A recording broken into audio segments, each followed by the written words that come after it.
The smell of rain always made my instincts restless. Not in the way that most people find rain calming.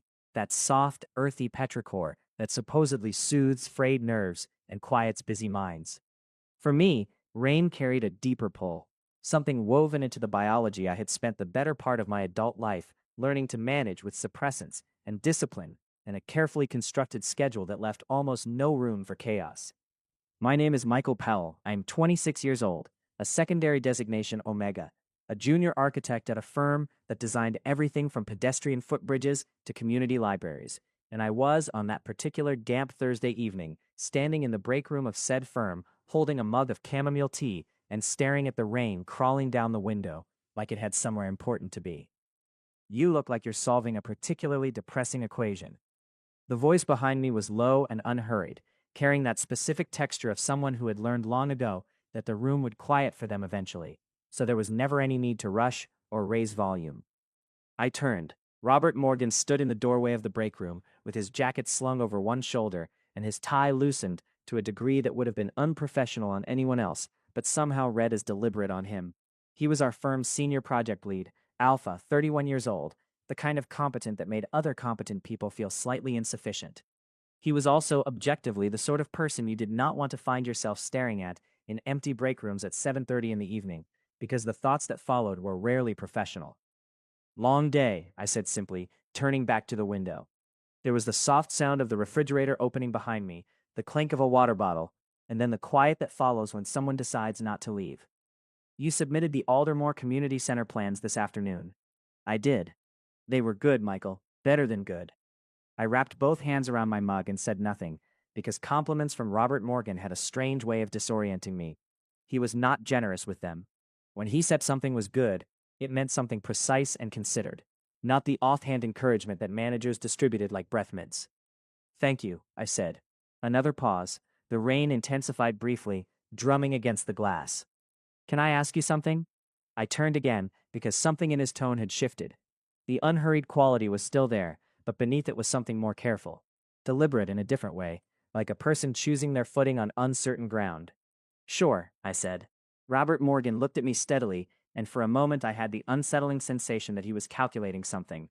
Not coldly, he was never cold, but with the focused attention he gave to load-bearing problems, problems that required getting right on the first attempt. I need a favor, he said, a significant one, and I want to be completely honest with you about what it involves before you say anything. I set my mug down on the counter.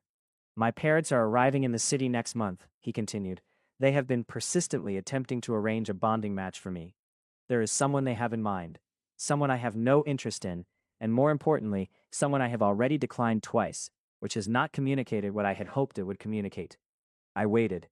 The clearest way to end that particular situation, Robert said, is for me to already be in a relationship, something they can see, something that reads as genuine enough that the arrangement becomes unnecessary.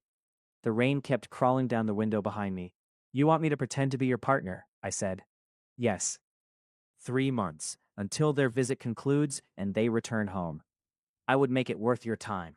I know you've been trying to get approval for the Kellerman residential proposal, and I have some influence over that allocation. I'm not trying to make this transactional in a way that feels, how would it work? I interrupted. He paused. Practically? Practically, logistically, how does this actually function? Robert straightened slightly. Some public appearances. My parents will want to meet you, have dinner, see that we know each other. We would need to know each other's backgrounds well enough to be convincing. I'm not asking you to perform anything that makes you genuinely uncomfortable. We set terms, boundaries, a clear end date. I looked at him for a long moment.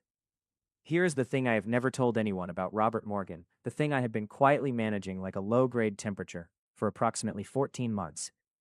I had liked him from the first week of working here, not in the easy, admiring way that people often liked accomplished colleagues, in the specific, inconvenient way where his handwriting on whiteboards made me attentive, where disagreeing with him in meetings felt almost indistinguishable from some form of intimacy, where the smell of him on late project nights, cedar, and something warmer beneath it, made my suppressants feel like they were doing less work than usual. I was, in short, precisely the wrong person to agree to this. Okay, I said. He blinked. It was the first time I'd seen anything resembling surprise cross his face in 14 months. Okay? I said, okay, yes, I'll do it. I picked up my mug again. But I want the Kellerman project, and I want it regardless of how this ends, not contingent on performance. A slow exhale. Agreed. And I need ground rules. Of course, whatever you need. We can discuss them tomorrow. I moved past him toward the door. Get some sleep, Robert. You look like a man who's been staring at rain-soaked equations all day. I heard the low sound of his exhale behind me, almost a laugh, not quite, and I walked down the corridor toward the elevator, and I told myself very firmly that the warmth spreading through my chest was simply the chamomile tea. I was, to put it gently, not very convincing, even to myself. We sat across from each other in a quiet cafe 2 blocks from the office the following Saturday, and we negotiated our arrangement with the focused pragmatism of two people who were both, in different ways, pretending the whole thing was entirely ordinary. The ground rules were mine. Robert had a legal pad, which I had not asked for, and he wrote things down as I spoke, which should not have made me feel the things it made me feel. No touching without verbal acknowledgement first, unless the situation required immediate reaction. No discussing each other's secondary designations with his parents, unless it came up naturally. I did not want to be Robert Morgan's Omega as a performance point. I wanted to be his partner, and those were different presentations. No staying over at either residence without explicit discussion. A weekly check-in to assess how things were going and whether adjustments were needed. And a clean end date. 3 months, his parents' visit complete, and we returned to colleagues without complication. Robert wrote all of it down. Then he looked up. Anything else? Yes, I said. If either of us becomes genuinely uncomfortable at any point, the other person respects that immediately and without argument. No negotiating around it. Agreed. And one more thing. He held the pen. When this ends, I said carefully, it ends cleanly. I don't want things to be strange between us at work. I like this job. I'm good at it. So whatever happens over the next 3 months, we are both adults who can return to being professional colleagues, and neither of us makes the other person feel like they did something wrong. Robert was quiet for a moment. That's important to you. Yes. All right, he said. And something in the way he said it, not quickly, not automatically, but after actually sitting with it, made me believe he meant it. We ordered coffee and spent the next 2 hours building a shared history. His family, parents who had worked hard, loved each other with a particular constancy, and held expectations accordingly. An older sister, Helena, brilliant and direct. A family home in a countryside he described with a mixture of affection and complicated weight. His childhood. Architecture discovered at 14 through a book of bridges, a preference for early mornings, a poor relationship with competitive sports, an excellent one with competitive chess. My turn. I gave him the real things because performing a fake relationship with invented details seemed like a structural failure waiting to happen. My family. Small, close, a mother who baked when she was anxious, a younger brother who was now taller than me and would not stop finding this hilarious. My childhood. Art and geometry tangled together from the beginning, a stubbornness about aesthetics that had driven 3 teachers somewhat mad. The discovery that architecture let me be both precise and wild in the same breath. Robert listened to everything, not with polite attention, with the kind of listening that meant he was filing it, categorizing it, building something from it. Your brother's name? He asked. Patrick, 23, works in environmental science. Are you close? Very. I looked at my coffee. He's the only person who knows I'm Omega without me needing to explain what that actually means for me. Most people hear the word and immediately start adjusting how they talk to me. Patrick never did. Silence. Then, gently. Does it bother you when people adjust? It depends on what they're adjusting toward, I said. Concern is fine. Condescension masquerading as concern is less fine. Robert nodded slowly. He looked at the legal pad, and for a moment I thought he was going to write that down too. He didn't. For what it's worth, he said quietly, I've worked with you for over a year, and I have not once felt the need to adjust. I looked up at him. The light in the cafe was the color of late morning, warm and slightly gold, and he was sitting with his elbows on the table and his hands loose around his coffee cup, and he was looking at me with an expression I could not quite name, not calculating now, just present, just honest. I know, I said. That's partly why I said yes. Something shifted in his expression. Brief, barely perceptible. I looked back down at my coffee. We paid separately and walked in the same direction for 4 blocks before our routes diverged, and as we parted he said he would text me the details of the first required appearance. Dinner at a restaurant his parents had already chosen, And I said fine. And I walked home in the gray October morning, telling myself all the firm, reasonable things. This was an arrangement. I had negotiated it clearly. I knew what it was. I was not 14 months of quiet, persistent feeling away from doing something irreparably foolish. I was being very sensible. The first dinner was not what I expected. I had prepared for performance. I had thought about how to stand next to Robert, how to reference details from our 2 hours in the cafe, naturally enough to seem like a person who knew him, how to field questions from his parents without fumbling the scaffold of our constructed history. What I had not prepared for was Robert arriving at my apartment to walk over together, standing in my doorway with his coat already on and his hair very slightly damp from the rain. The rain was a recurring problem in my life, apparently, and looking at me for a moment before saying quietly, "You look good." Not performative, not warming up for the role, just said. In the elevator down, we talked about the restaurant. He had been there before, he knew the menu. I told him I was not good with unfamiliar menus under pressure, and he said he'd order two things and let me choose between them, so I wouldn't have to scan from scratch, and the ease with which he solved that small problem was genuinely dangerous for my composure. His parents were already there when we arrived. His father was tall with silver gray hair and the quiet, grounded energy of someone who had spent decades being reliable. His mother was sharper, quick eyes, a smile that assessed. His sister Helena was there too, which I had not anticipated, seated beside their mother with a glass of wine and the air of a person who had arrived early, specifically to observe. Robert placed his hand on my lower back as we approached the table. It was light, barely there. And yet, Mum, Dad, Helena, this is Michael. His mother rose first, took my hands warmly. We've heard quite a bit about you. I smiled.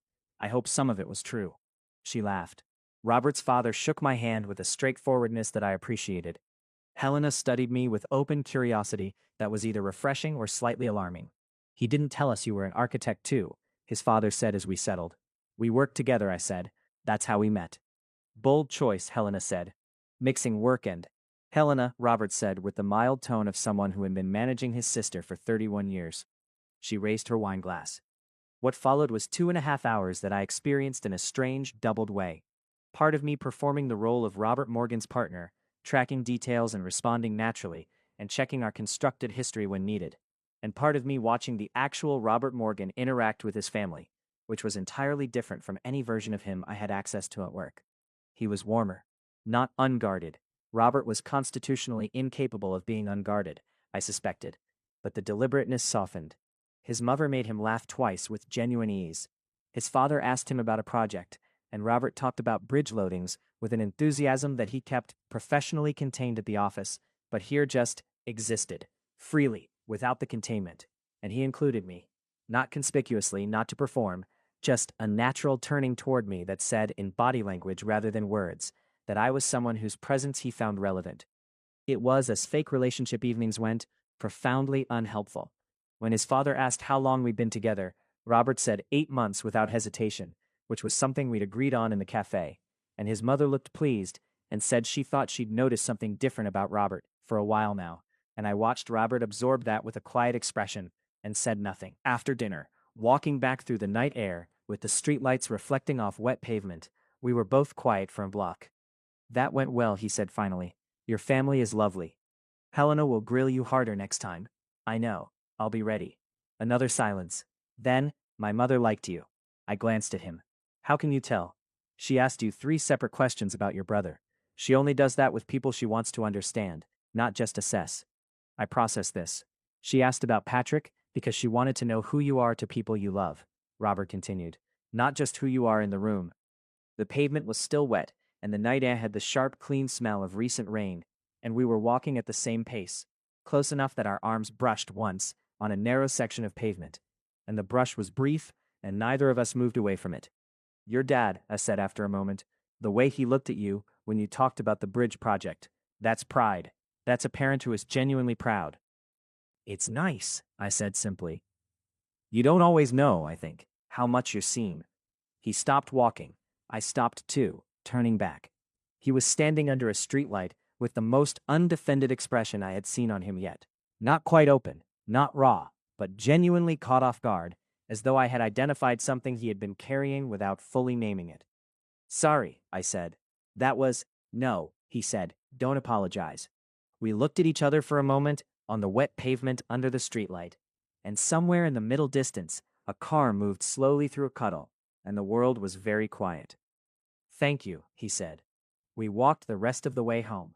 When we reached my building, he paused on the step and said good night with the careful formality of someone who had briefly been very present and was now navigating their way back to the correct professional register.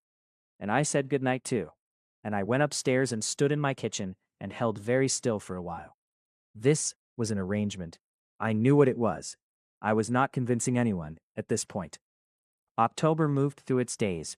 The Kellerman residential project landed on my desk with full approval, which was satisfying in the specific way that work satisfaction is satisfying, real and grounding and entirely mine, irrespective of everything else.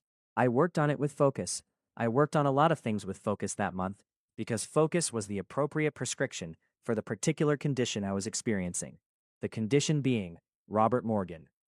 We had 2 more dinners with his parents during the first month, one at his parents' rental apartment, which his mother had made feel immediately inhabited with specific small choices in the way some people have an innate gift for, and one at a restaurant his father chose for its architectural history, which led to a 2-hour conversation between Robert and me that his mother watched with an expression she tried to moderate and mostly didn't.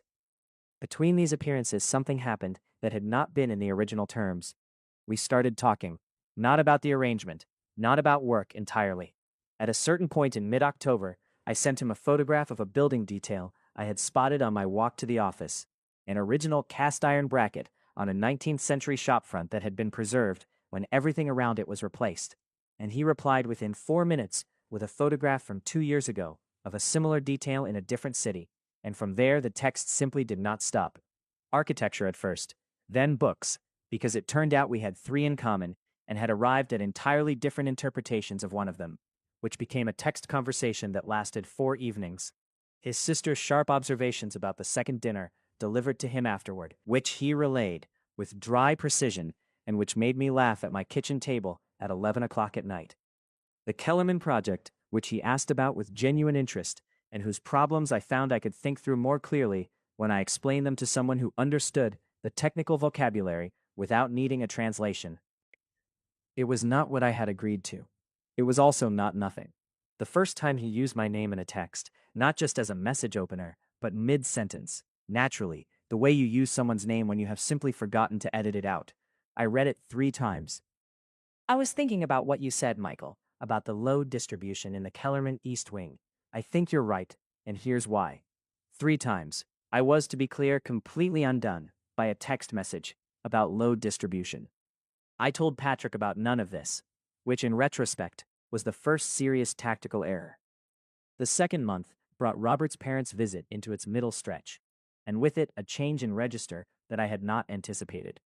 His parents, having apparently decided the relationship was credible, relaxed into a different mode, not evaluating anymore, but simply including. His mother called me by first name, without the slight formality of the early weeks. His father sent me, entirely unprompted, an article about an architect whose work he thought I might find interesting, with a single line. Reminded me of the way Robert says, "You approach your projects." His sister Helena, who had been sharpening her interest in me like a blade for several weeks, delivered her verdict one afternoon over coffee, when Robert had stepped away. "You're real," she said, simply. "You're not what I expected." "What did you expect?" "Something safer," she said. "Someone who wouldn't actually challenge him." She tilted her head. "He's better when he's being challenged." I said nothing for a moment. "Helena, don't worry," she said. "I'm not about to make this more complicated for you. I just wanted you to know I see it." A pause, and that I think it's good for him, whatever it is. I did not know what to do with that. What I did with it was nothing for approximately 3 days. Then I did something unwise. It was a Sunday, November now, properly cold, the city having moved from gray October into the particular blue-white cold of early winter. Robert had mentioned in passing a particular park near his flat that he sometimes walked on Sunday mornings. Something about the geometry of it, the way a specific avenue of old trees created a perspective line that satisfied something in his spatial thinking. I had mentioned that I knew the park. He had said we should walk it sometime. That Sunday, I went to the park at 9 in the morning, on the off chance, which is the kind of behavior that has a proper name, and that name is not sensible arrangement management. He was there, standing at the far end of the tree avenue with his hands in his coat pockets, looking up at the branches, and I stopped at the entrance of the path and considered the full weight of my own foolishness. Then he turned, saw me, and the expression on his face was brief, unguarded, genuinely warm. "Michael," I said, walking toward him. I didn't text because I wasn't sure if. "No," he said. "This is good." We walked for almost 2 hours. The cold was clean, and the trees were bare, and the perspective line he described was exactly as satisfying as he'd suggested. One of those unexpected gifts of urban geometry where you suddenly understand why a space makes people feel a particular way, why they keep returning to it. We talked about everything and nothing in the way that happens sometimes on long walks, where the movement frees something in the conversation, and you find yourself saying things that wouldn't surface sitting still. He told me about the project that had made his reputation, a small footbridge, his third year at the firm, the one that had been shortlisted for a structural design award. The weight of it, at 27, the way it had felt, like a measuring point against which everything subsequent was calibrated. I told him about failing an important review in my second year, our residential project, my own design, the one I had been most invested in, the way the feedback had been accurate and had hurt precisely because it was accurate, and the 6 months of quietly relearning that followed. "What did you learn?" he asked. "That investment in a thing and clear-sightedness about a thing aren't opposites," I said. "You can love what you're building and still be honest about what it needs. The love doesn't excuse the flaws. It just means you'll do the work to address them." He looked at me as we walked. "That's true of more than architecture," he said. "Most things are," I agreed. We got coffee from a cart near the park exit and stood in the cold drinking it, and the steam rose between us, and his shoulder was almost touching mine. "Can I ask you something?" I said. "Yes." "The person your parents were trying to arrange, you said you had no interest. Is it that you don't want a relationship at all, or just not that one?" A beat. Then, "Not that one." "Because of them specifically?" "Because the idea of being with someone for reasons of arrangement and expectation, rather than actual preference," he said carefully, "has always felt like a particular kind of insufficiency. I would rather be alone than be with the wrong person for structural rather than personal reasons." I thought about that.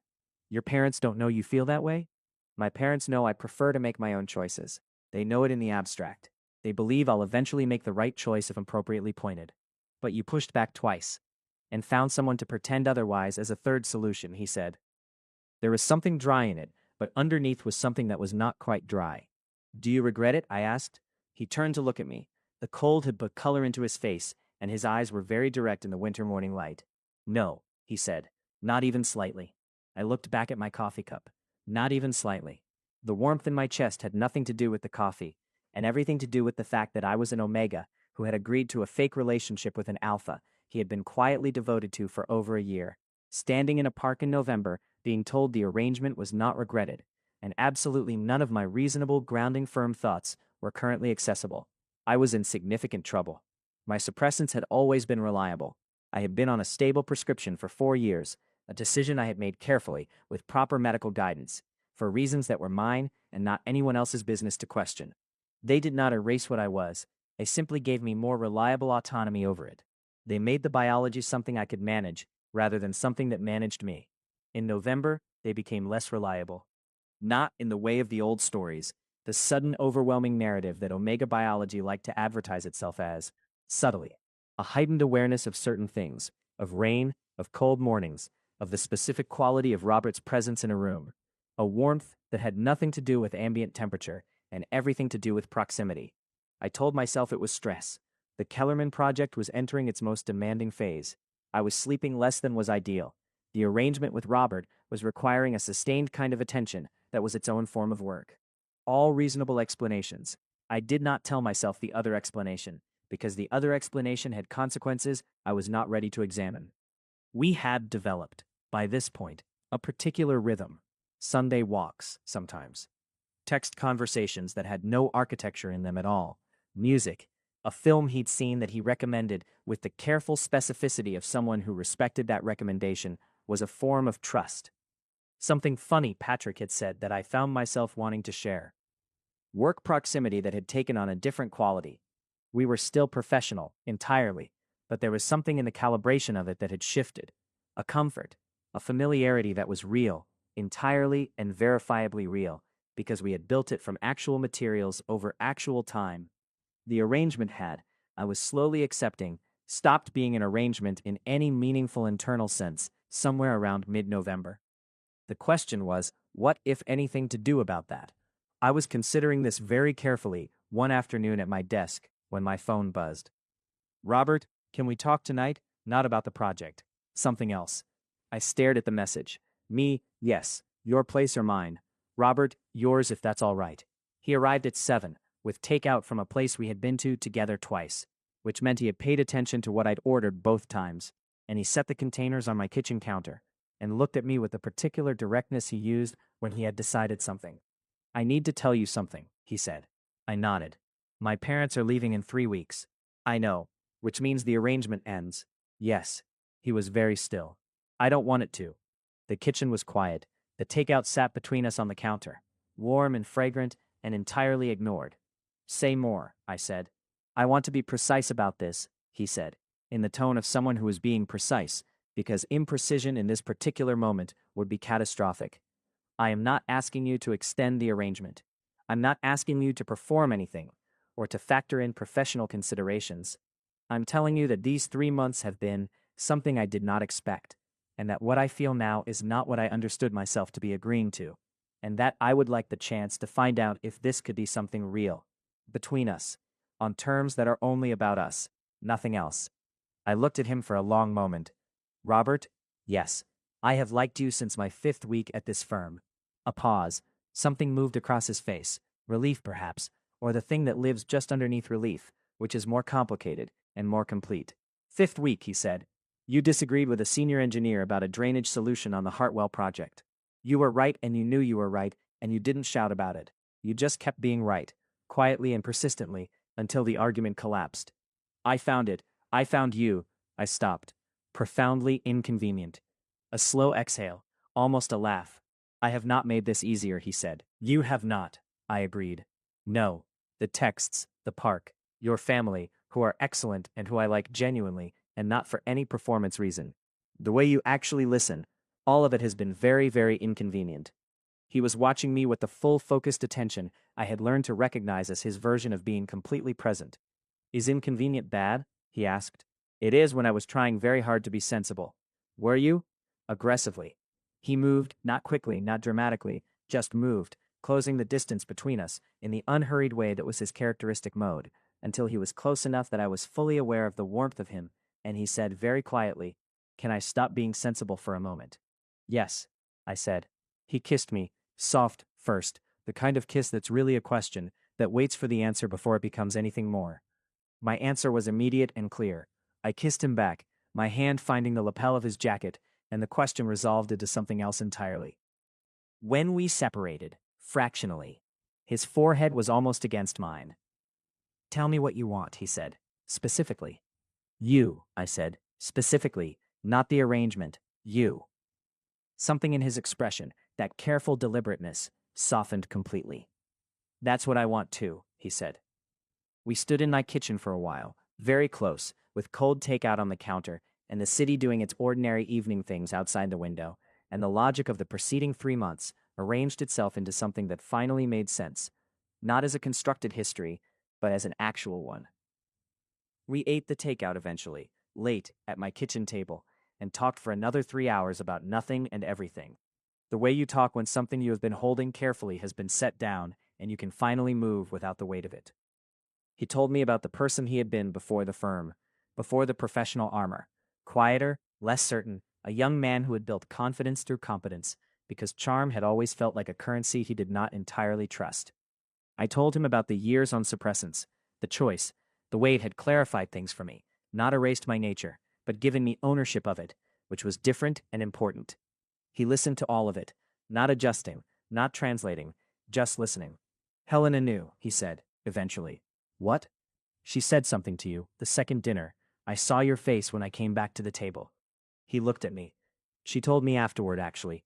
She said, a small pause. She said you were the first person she'd seen me with who made her think I might actually be paying attention. She said something similar to me, I admitted. She's frequently inconvenient, he said, with a warmth that made it clear it wasn't a complaint. I looked at him across my kitchen table. This man I had spent 14 months wanting carefully from a regulated distance, who was now sitting in my actual kitchen, talking about his sister. And I felt something so straightforwardly happy that it nearly startled me. "What?" he said, watching my face. "Nothing," I said. "It's just, this is very different from how I imagined it." "Better or worse?" "Better," I said. "Considerably better. Imagining is limited by the imagination. This is," I gestured between us, slightly helplessly. "This is specific. Yours specifically." He looked at me, then quietly, with the same care he had given to everything. "Stay the course with me. Past the arrangement end date. All the way through to whatever this becomes." "Yes," I said. "Obviously, yes." He smiled. It was the fullest smile I had seen from him. No professional modulation, no careful economy, just the smile. I committed it to memory immediately. Here's the thing about omega biology that most people understand in theory, but fewer understand in practice. It is not the dramatic event the stories advertise. It is not overwhelming and obliterating.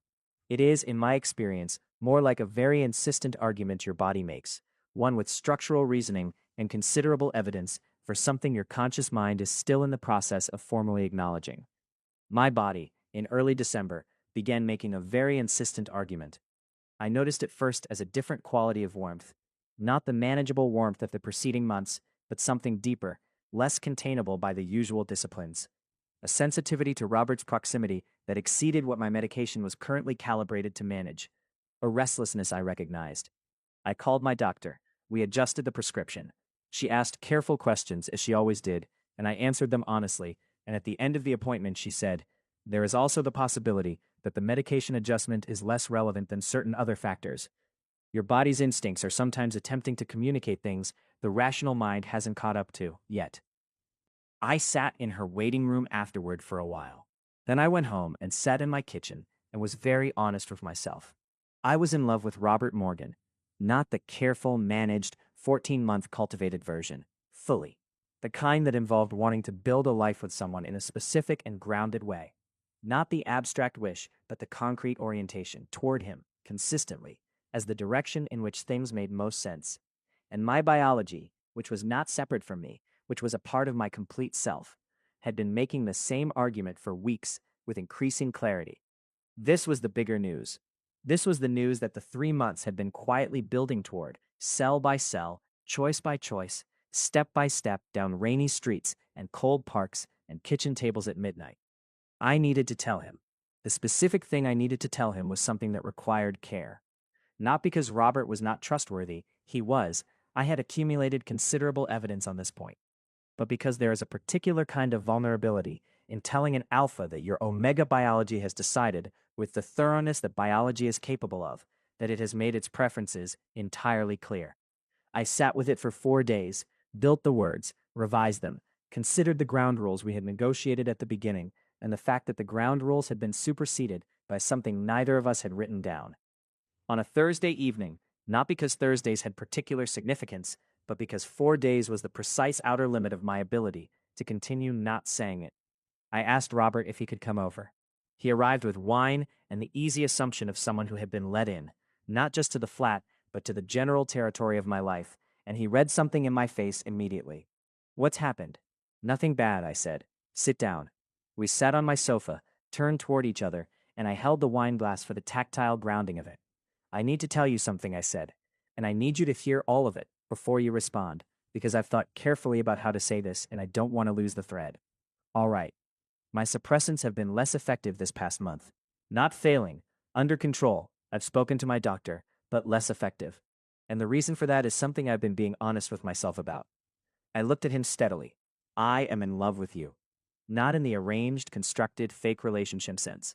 Actually, specifically, in the way that is related to the fact that you listen and you're honest and you solve small problems with the same attention you give large ones. And you smiled at me 3 weeks ago in my kitchen in a way I have been replaying consistently ever since." He was very still. "The biology part," I continued, "means that some instincts that I normally have excellent management of has been expressing themselves more clearly. Because biology is not subtle about this kind of thing. And I wanted to tell you clearly, both parts together, because they are not separate parts of me, and I don't want you to have only some of the information." A moment of quiet. The wine glass was cool in my hand. Then Robert put his own glass down on the coffee table with the particular care of someone setting aside something that is currently not the point. He leaned forward slightly. Michael, yes. I have been trying to find the right words for something since approximately the second Sunday walk in November, he said. I have draft versions of this conversation in my head that I have rejected repeatedly because they didn't feel precise enough. A pause. I love you, in the full and unambiguous sense of that statement. I am not performing it and I am not uncertain about it, and I have not been uncertain about it for some weeks. The only uncertainty has been about timing and about not wanting to preempt something that needed to develop at its own rate. I looked at him. The biology, he said carefully, is something I would like to understand better, in terms of what you need, what you want, and what the right approach is. Not to make it a structural problem to solve, because you're not a structural problem, but because getting it right for you matters to me. Something in my chest had become very full. That is, I said, an extremely you way to say that. Was it wrong? It was perfect, I said. It was perfect, Robert. He reached over and took my free hand and held it in both of his and looked at me with that full, unmodulated expression. No professional restraint, no careful economy, just him, entirely present and entirely mine. Tell me what you need, he said. Right now? Start there. Right now I need you to stay, I said simply. Not for any biology reason, just stay. Yes, he said, of course. We stayed on the sofa for a long time that evening, talking and not talking in equal measure. And outside the December city did its dark, brilliant things, and inside the flat was warm, and the wine eventually got finished, and at some point, his arm was around me, and my head was against his shoulder, and neither of us had moved for a while. My parents leave in 10 days, he said. I know. After which we no longer have any structural reason to maintain proximity. Deeply problematic, I agreed, given that I now want to maintain proximity for entirely personal reasons. We should address that, formally or informally. I felt him almost laugh against the top of my head. I think we've done enough of formal. Informally then, I said, I'd like you in my life. However, that looks for two people who both work very hard and are both quite particular about space and both need time to think, but who also, apparently, I tilted my head up slightly, can spend 3 hours at a kitchen table at midnight and not notice the time. That's an accurate summary, he said. Is that something you want? Yes, he said, absolutely and without qualification. I settled back against his shoulder. Robert? Yes. The arrangement worked, I said. A pause. Then, spectacularly, I would say. For entirely the wrong reasons. For entirely the right ones, actually, just not the ones either of us anticipated. He paused. I want to say something, and I need you to understand I have thought about this carefully, and I am not saying it lightly. These 3 months, he said, have been the most alive I have felt in a long time. Not the performance of it, the actual texture of it, the walks and the texts and the dinners and sitting in your kitchen and the arguments about that book and the way you talk about your work. That is real, all of it. His voice was quiet, steady, utterly serious. Whatever this becomes, I want to build it carefully, with you. I pressed my eyes closed for a moment. I want that too, I said. Very much. Outside, somewhere down the street, it began to rain. I started to smile. The rain again, he said. The rain again, I agreed. Does it still make you restless?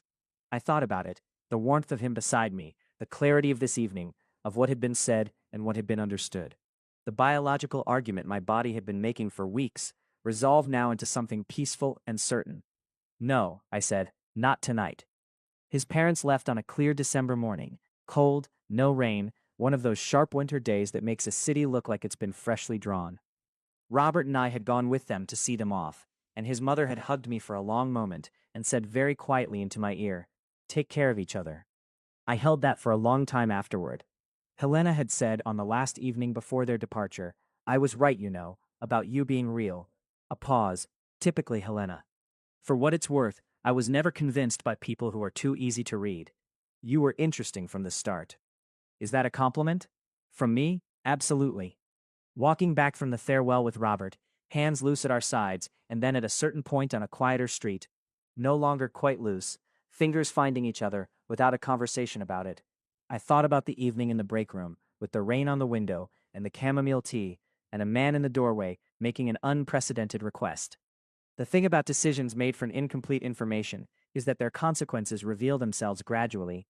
You agree to something you think you understand, and then the thing itself opens like a room with more rooms inside, each one less anticipated and more illuminating than the last. I had agreed to a fake relationship. I had done it, I could admit now, partly because I was 26 years old and in love with someone I believed was functionally unavailable. And a fake relationship was a form of proximity I could justify. I had negotiated careful ground rules because I had understood, on some level, that this was protective behavior. I had told myself, firmly and repeatedly, that I was being sensible, none of which was the interesting part.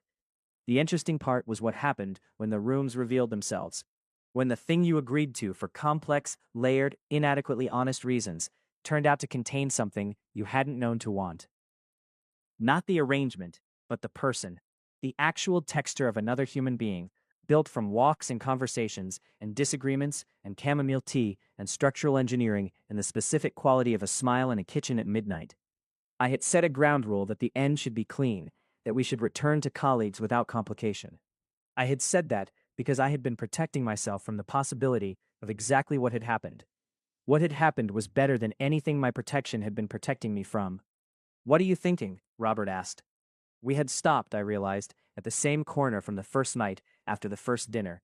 The streetlight, the wet pavement. Different season now. Colder, the sky darker. No wet pavement, but frost beginning its early work on the edges of things. I was thinking about the ground rules I set, I said. Which ones? The last one, that it should end cleanly. He was looking at me with those steady, dark eyes. I was protecting myself, I said. And I was also, I think, testing something. Whether you would agree to a condition that protected me, even if it cost you something. I agreed immediately. You did. Because it was right, he said. Your protection mattered more than whatever I might have been hoping for. I looked at him. That's the thing, I said. That's the whole thing, actually. That's what these 3 months have been doing, showing me that. Repeatedly, in different forms. He turned toward me on the pavement, and the frost and the dark and the streetlight were all doing their December things around us. And he took my face in his hands with the same deliberate care that he gave to things that mattered, which was, I had learned, how he treated anything that mattered to him. What do you want to do about it? He asked. Keep going, I said. Forward, into whatever the rooms are. He kissed me on the corner under the streetlight, and the kiss was neither question nor answer, but something in between. Acknowledgement, perhaps. This is here. This is real. This is the direction. When we separated, I was smiling, and so was he, genuinely and without any reservation, and I leaned my forehead briefly against his and said, Come on, it's cold. Walk me home. He laughed, an actual, unguarded laugh, the one I had been collecting evidence toward for weeks, and said, Always. We walked. 3 weeks after his parents left, I went off my suppressants temporarily, deliberately with proper medical support, following a careful plan I had discussed at length with my doctor and at length with Robert, both conversations equally important, the second being the kind of conversation that requires all the honesty you have and the complete trust that it will be received correctly. It was received correctly. What the weeks that followed were like is, I think, my own, specific and private, and belonging to the two of us in the way that certain things simply belong between people rather than to any general accounting. What I will say is that there is something clarifying about a time when the biology stops being a thing to be managed and becomes instead something you simply are, in full, with someone who holds all of that with the same careful attention he gives to everything. In the middle of those weeks, one evening, Robert said, Is this what it usually is for you, without the medication? Some version of it, I said, less complete. There's usually still distance. A pause. There's no distance here. No, I said. There isn't. He was quiet for a moment. Then, good. Single word, absolute conviction. I filed it with the smile in the kitchen, with the first kiss with the afternoon in the park, and the texts about bridges, and the way he had written my ground rules on a legal pad, as though each one was worth getting down precisely because I had said it. All of it. Evidence of a particular, complete, specific truth. Patrick was told in January. I called him on a Sunday afternoon when Robert was at mine, sitting in my kitchen, with coffee and some drawings I had been working on, and I went to the bedroom for the call, because some conversations deserve their own space. You sound different, Patrick said, within approximately 40 seconds. Do I? You sound like, a pause. Hang on. Did something happen? Several things happened. Good things? Yes. Is there a person involved? It was not a question. the way Patrick asked it. It was pattern recognition from 23 years of being the person who knew me. Yes, I said. There is. A sound from my brother that was either satisfaction or the specific delight of having waited a long time to hear something you knew was coming. I told him. The arrangement, the months, what had actually happened, where we were now. Patrick listened with the quality of listening I had tried, over a year ago, to describe to Robert across a cafe table. The kind that doesn't adjust, that just receives. When I finished, he was quiet for a moment. Michael, he said. Yes. You agreed to a fake relationship with a man you were already in love with. Yes. As a strategy. It was not consciously strategic. You are the most elaborately indirect person I have ever loved, he said, with enormous, undisguised affection. I genuinely mean that as a compliment. I started laughing. I want to meet him, Patrick said, as soon as possible. Tell him I will be assessing his Patrick conversation skills, because I understand they're a key data point. I will tell him nothing of the sort. Tell him I'm very tall now, and that alone is intimidating. You're going to be terrible. I'm going to be wonderful. I'm very happy for you, he said, with the simplicity that Patrick had always managed for the important things. Genuinely, you deserve this. I sat for a moment on the edge of my bed with the phone, listening to my brother's steady, certain presence. Thank you, I said. Now go back to him. I did. Spring arrived early that year, one of those springs that doesn't wait for permission, showing up in late February with tentative warmth and the particular insistence of green things reappearing in places they had been absent. I was working on the Kellerman project in its final stage, the community wing, the one I had been most invested in from the beginning, the one where my instincts about light and space and the way people move through places they consider theirs had been given full rein. Robert had reviewed the drawings twice, with the focused attention of someone who wasn't approving them as a supervisor, but engaging with them as an architect, offering observations that I argued with and incorporated in equal measure. We had disagreed, in February, about a window placement in the main atrium. A real disagreement, not a professional performance. Me with my instinct about proportion, and him with his analysis of load. And I was right about the proportion, and he was right about the load, and the solution was neither what I had originally drawn, nor what he had proposed, but something we had found in the space between our positions. The solution was better than either original. This was, I had discovered, the texture of building something with someone who was your equal. You didn't defer and you didn't override. You worked in a productive friction between two perspectives until the thing that emerged was genuinely better than either of you could have produced alone. It was, in its way, the thing I had always wanted from architecture and had occasionally found in the work and had not until now fully found in a relationship. On a morning in late March, over breakfast in his kitchen, we had been spending alternate weeks at each other's flats with the easy informality of people who have stopped keeping formal score. Robert put down his coffee and looked at me with the directness that I had learned meant a thought had completed itself overnight and was now ready for delivery. I've been thinking about the Aldermore project, he said. I looked up. The Aldermore Community Center, my first major submission at the firm, the one he had complimented in the break room on the rainy evening that had started all of this. It's up for review again, he said. The city planning office wants to revisit the eastern expansion. They've asked if the original architect wants to be involved. I put down my coffee. That would be you, he said, if you want it. I know. A small pause. I want to flag that I would not be involved in any professional capacity. I've already spoken to the director about ensuring there's no conflict. But I wanted you to know about it before anyone else formally did, because it's yours, and it has always been yours, and you should have it. I looked at him across the kitchen table.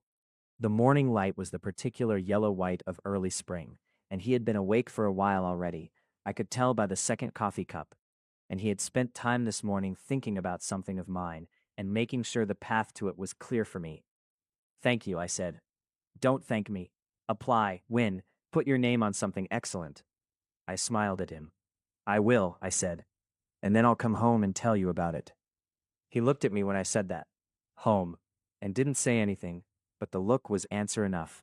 That quiet, complete expression, the full one, without the professional modulation. I had been keeping a collection of such moments, since the kitchen in November, since the street light, since the park in the frost, not consciously at first, and then consciously, in the way you start to keep something when you realize it is abundant rather than rare, when you realize the thing you were afraid was temporary has turned out to be the ground beneath you.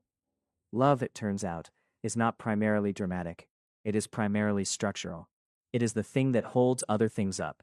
It is in the text at 9 in the morning about a building detail, and the disagreement about window placement, and the conversation about suppressants that was received with complete care, and the breakfast in the kitchen in the spring light, and the going away and the coming back, consistently, because this is the direction in which things make most sense. I had agreed 8 months ago to something I told myself was temporary and bounded and would end cleanly. What I had actually agreed to, without knowing it, was this: the specific, ongoing, daily practice of being known by someone who paid attention. Of knowing someone in return with the same quality of attention, which is different from observation, different from assessment, different from the admiration you carry for a person you have constructed from distance. It is the closer thing, the thing that requires you to keep looking, even when what you see is complicated, because what you see is real.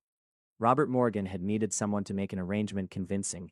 What he had ended up with was someone who would argue with him about window placement and walk with him on cold Sundays and tell him at 7:30 in the evening, when he looked like a man who hadn't been told something important, that his father's pride in him was visible and genuine and deserved. What I had ended up with was someone who listened without adjusting, who wrote down my ground rules on a legal pad and honored every one of them, who had said not even slightly when I asked if he regretted any of this, who had stayed. The arrangement ended exactly when it was supposed to. What replaced it was neither fake nor temporary, nor clean in the sense I had been using the word. It was specific. It was built from actual materials. It was ours. And the rain, when it came, which it always did, eventually, no longer made me restless at all. If you made it to the end, you're my kind of person. Leave a subscribe, comment down your favorite part of the story, and if you want early access to videos, exclusive content, or just want to support the channel, hit that join button right below the video. Even one member genuinely means the world to me.